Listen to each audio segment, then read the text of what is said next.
तो यार आज हम द ब्लेड ऑफ एवोल्यूशन के 45वें चैप्टर को कवर करेंगे। जैसा कि पिछली वीडियो में लेड ज़ैंग्रेन से कहता है कि भाई इस बॉस को मारने का मौका तुम मुझे दो और मुझे उम्मीद है कि मैं तुम्हें मायूस नहीं करूंगा। तो ज़ैंग्रेन लेड से कहता है कि ठीक है भाई, मुझे तुम पर पूरा यकीन है कि तुम इसको मार गिराओगे। इसके बाद वो बॉस गुर्राता और मुस्कुराता हुआ ज़ैंग्रेन और लेड की तरफ देखते हुए कहता है कि यकीन, और फिर उसके बाद कहता है कि ये वाकई में कोई ना कोई चीज तो जरूर होगी जो कि इन इंसानों के दरमियान वाकया होती है। और वो बहुत गुस्से से चीखता चलाता ज़ैंग्रेन और लेड से कहता है कि लेकिन आप लोगों के पास तो पहले ही कोई और इंतखाब नहीं है, तो मुझे लगता है कि तुम लोगों का एक दूसरे पर यकीन रखना ही तुम लोगों के लिए काफी होगा।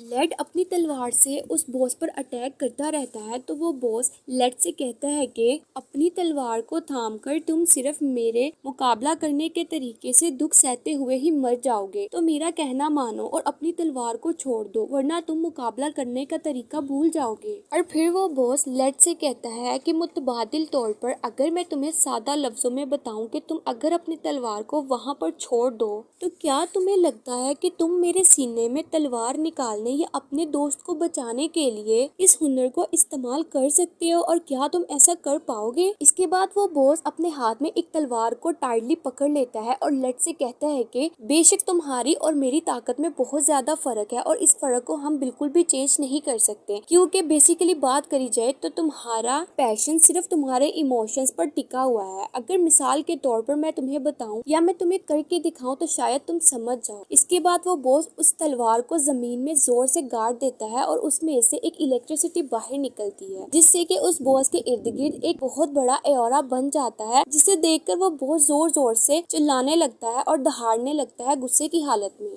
जिसे देखकर ज़ैंग्रेन थोड़ा शॉक्ड हो जाता है और वो सियान को आवाज लगाते हुए कहता है कि सियान, क्या तुम बिल्कुल ठीक हो? फिर ज़ैंग्रेन पीछे उन स्केलेटन्स की तरफ देखकर लेड से कहता है कि स्केलेटन्स का ये दरिया बहुत तेजी से हमारी तरफ बढ़ता हुआ आ रहा है और अब मुझे समझ में नहीं आ रहा कि हम क्या करें और किस तरीके से इन्हें रोकें। फिर लेड ज़ैंग्रेन की तरफ पीछे देखते हुए और जोर जोर से चिल्लाते हुए ज़ैंग्रेन से कहता है कि मुझे लगता है कि मेरे पास कोई रास्ता नहीं है कि मैं इस तलवार को अपने ही हाथ में छोड़ दूं, जैसे कि उस बॉस ने कहा, लेकिन मैं ऐसा नहीं करना चाहता। और वह तलवार को हाथ में पकड़ते हुए ज़ैंग्रेन से कहता है क्योंकि तुम मेरे बारे में तो कुछ भी नहीं जानते। और लेड की उस तलवार में से कुछ इलेक्ट्रिक लाइट्स बाहर निकल रही होती है और वो ज़ैंग्रेन को कहता है कि मेरी बेदारी के बारे में तुम जानते नहीं हो। फिर लेड ज़ैंग्रेन को अपने बारे में बताता है कि एक दफा वो छोटे होते कहीं जा रहा होता है और उसके सामने एक कैन आता है जिसे वो अपने पाँव से मसल देता है। इसके बाद उसकी नजर सामने खड़े एक लड़के पर पड़ती है जो कि बहुत कमजोर दिखाई देता है, जिसे देखकर लेड उससे पूछता है कि क्या तुम सन हाओ हो?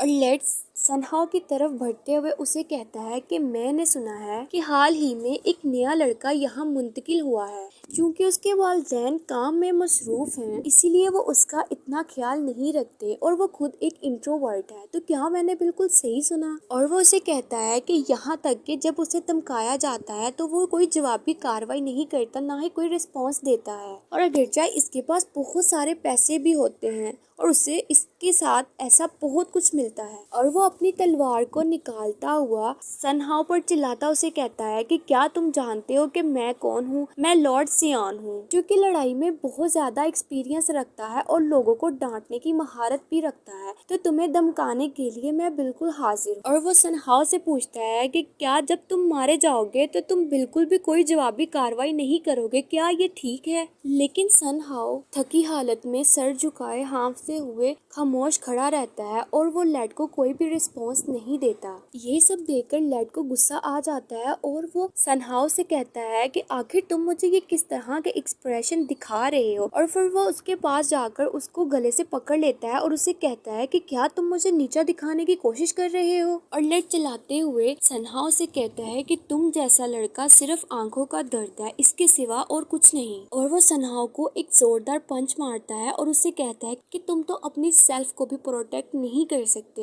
लेड के पंच से सन हाओ जमीन पर गिर जाता है, तो लेड उसे कहता है कि क्या अगर तुम वाकई में इतने अच्छे हो तो जब तुम्हारे पैसे चुराए गए तो क्या तुम्हें उस वक्त मायूस नहीं होना चाहिए था? और तुम जैसे लोग तो ऐसे होते हैं कि अगर कोई दूसरा तुम्हारी मदद करना चाहे तो तुम खुद को इतना मसरूफ दिखाते हो कि जैसे कोई बात हुई ही ना हो। और आखिर अब तुम किसे देख रहे हो? और वह सन हाओ को कॉलर से पकड़ते हुए कहता है कि भूल जाओ कि जैसे वो कुछ भी नहीं ले रहा। और फिर लेड सयोन से कहता है कि तुम मुझे अपने पैसे दे दो ताकि मैं उसे लेकर यहाँ से चला जाऊँ। तो सनहाओ चिल्लाते हुए लेड से कहता है कि तुम भी खतरनाक ग्रुप के लोगों में से ही एक हो, और वो लेड से अपनी शर्ट को छिड़वाने की कोशिश करते हुए लेड के बाजू को पीछे की तरफ धकेलता है, जिसे देखकर लेड शॉक हो जाता है और वो सनहाओ से पूछता है कि आखिर तुमने अभी ये सब क्या बोला और कैसे। इसके बाद सनहाओ लेड के हाथ पर एक जोरदार बाइट करता है और उससे खुद को बचाने की कोशिश करता है, जिसे देखकर लेड हैरान हो जाता है। ऐसे ही लेड और सनहाओ आपस में झगड़ने लगते हैं और दोनों के मुंह से खून निकलना शुरू हो जाता है और उसे कहता है कि आई फीयर ऑल गैंगस्टर्स। और सनहाओ चिल्लाते हुए लेड से कहता है कि ब्रैड, ये लड़का थोड़ा सा जंगली है, तुम लाल सर वाले के मैं आज तुम्हें सिखाऊंगा ब्रैड के एक मुनासिब इंसान कैसे बनना है। इसके बाद वो दोनों झगड़ा करते थकने के बाद एक जगह बैठ जाते हैं और लेड सनहाओ से कहता है कि ब्रैड, तुम तो एक बहुत अच्छे फाइटर हो। तो सनहाओ लेड से कहता है कि तो ठीक है, चलो आओ दोबारा लड़ाई करते हैं। और लेड सनहाओ से कहता है कि नहीं, बस तुम इन सब को भूल जाओ और इसे यहीं पे खत्म कर दो। इसके बाद लेड जमीन पर गिरी अपनी तलवार को उठाता है और उसे सनहाओ को देते हुए कहता है कि पकड़ो और इसे तुम रख लो, अब से ये तुम्हारी हुई। ये एक लकड़ी की तलवार है जिसे मैंने अपने लिए बनाया था और इसका नाम क्रिम्सन है और आज से ये तुम्हारी हुई। जिसे देखकर सनहाओ हैरान रह जाता है और लेड मुस्कुराते हुए सनहाओ से कहता है कि एक कहावत है कि दोस्ती के बदले दोस्ती होती है, तो क्योंकि हम अब लड़ चुके हैं तो अब से हम दोस्त हैं। फिर लेड तलवार को पकड़कर सनहाओ को बताता है कि यहाँ आपको तलवार कैसे इस्तेमाल करना चाहिए और वो उसे बताता है कि तुम्हें ब्लेड को इस तरह इस्तेमाल करना होगा कि सबसे पहले हमें अपनी कमर से जोर लगाना है और फिर तलवार को तिरछी निगाह में ऊपर की तरफ फेंकते हुए जोर से चलाना है और उस पर अटैक कर देना है, स्लैश।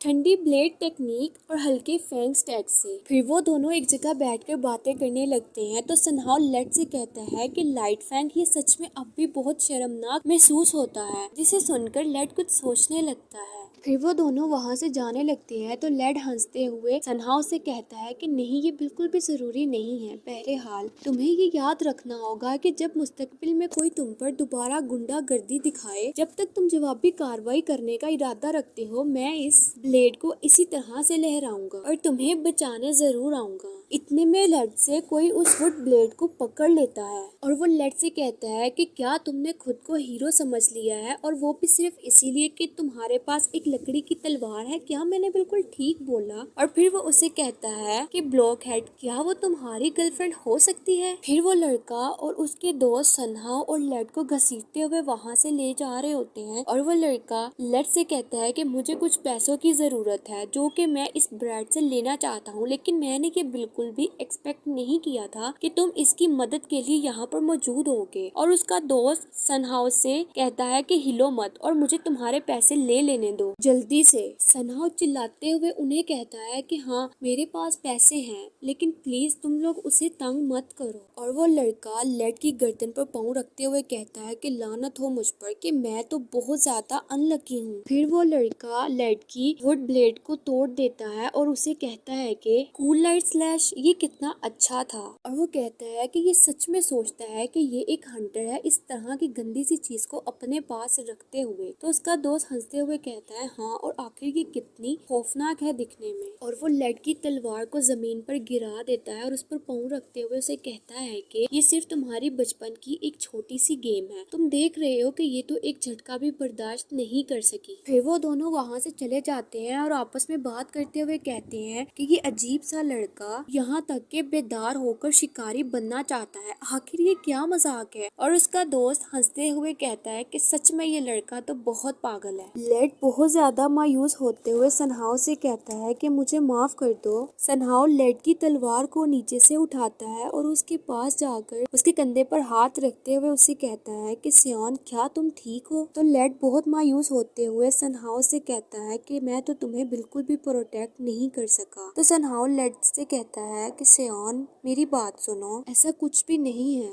इतना कहते हुए लेड वहाँ से जाने लगता है तो सनहाओ पीछे से लेड को आवाज देता है और उसे कहता है कि सेओन रुको और मेरी बात सुनो। और फिर सनहाओ लेड को बताता है कि मैं बहुत ऊंची और जबरदस्त अदाकारी कर रहा था। मैं सोचता रहा कि मैं दुनिया में सिर्फ एक नाकिस था। इससे कोई फर्क नहीं पड़ता कि मेरे आसपास के लोग क्या करते हैं, यहाँ तक कि अगर वो मुझसे बदमाशी भी करते हैं तो ये मेरे कारोबार का हिस्सा बिल्कुल भी नहीं है। यहाँ तक कि मैंने सोचा कि मैं तो एक बेवकूफ था, लेकिन वो तुम ही थे जिसने मुझे बदला लेने का तरीका सिखाया और जवाबी कार्रवाई करने का हौसला दिया। तो मैं अब तुम्हें कैसे जाने दूं? लेकिन लेड वहाँ पर नहीं रुकता। वो अपनी टांगों को हिलाता है और उस टूटी हुई तलवार को वहाँ पर छोड़कर वहाँ से दूर चला जाता है। तो यार आज के लिए बस इतना ही। If you like the video please subscribe my channel and press the bell icon for more interesting videos. Thanks for watching.